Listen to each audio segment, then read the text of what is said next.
Nah, sekarang kita bahas tentang contoh penyetaraan reaksi yang secara langsung ya. Kalau contoh yang bertahap itu cukup ribet, jadi kita ambil contoh yang langsung saja. Di sini itu ada reaksi yang belum setara, yaitu FeCl3 kemudian ditambah dengan H2S menghasilkan Fe2O3 dan juga HCl.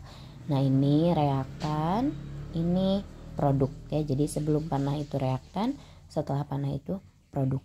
Yang dimaksud dengan harus setara itu jumlah Fe-nya di sebelum panah itu berapa, harus sama dengan jumlah Fe yang ada di setelah panah berapa gitu ya. Langsung kita praktekkan. Di sini kita lihat Fe di sebelum panah itu ada 1, sedangkan Fe di setelah panah itu ada 2. Nah, untuk menyamakannya tadi Ibu sudah bilang bahwa yang harus atau yang bisa kita tambahkan itu hanya penambahan koefisien. Jadi kita tambah di sini 2 ya, untuk menyamakan Fe-nya jadi ada 2. Tidak bisa kita tambah angka kecil di sini, indeks di sini, tidak bisa. Jadi yang hanya bisa kita tambahkan koefisien atau angka di depan. Nah, kalau kasusnya sudah kita tambah begini, Fe-nya sudah sama jadi 2 kan, sudah sama ya. Sebelum panah ada 2, kemudian setelah panah juga ada 2. Kita lihat lagi unsur yang lain. Di sini Cl-nya ada 3. 3 itu kan harus dikalikan dengan 2 ini, sudah kita tambahkan.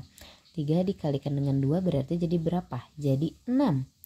Kita lihat di sini Cl yang ada di setelah panah ada berapa? Ada 1. Kalau kita mau Cl-nya jadi 6, berarti kita tambahkan 6 koefisien di Cl. Di sini Cl-nya ada 6. Coba kita tambah lagi atau kita setarakan lagi.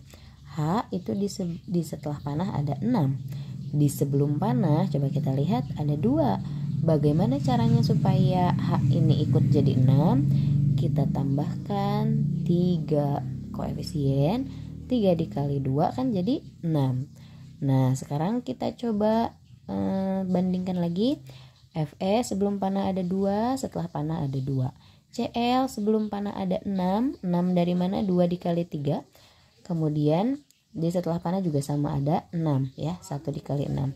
Kemudian H di sini sebelum panah ada 6, 2 dikali 3, setelah panah juga ada 6. Kemudian S-nya karena memang tidak ada.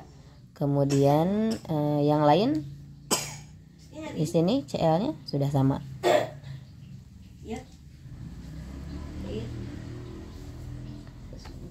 Nah, di sini O karena memang tidak ada O, kemudian S juga tidak ada, jadi tidak usah ikut disetarakan. Nah, yang disetarakannya itu hanya Fe dan juga H dan juga Cl-nya. Kalau misalnya memang di sini ada O juga, di sini ada O, berarti ikut disetarakan. Kemudian di sini ada S juga, berarti ikut disetarakan. Tapi karena tidak ada, yang disetarakan itu yang adanya saja begitu.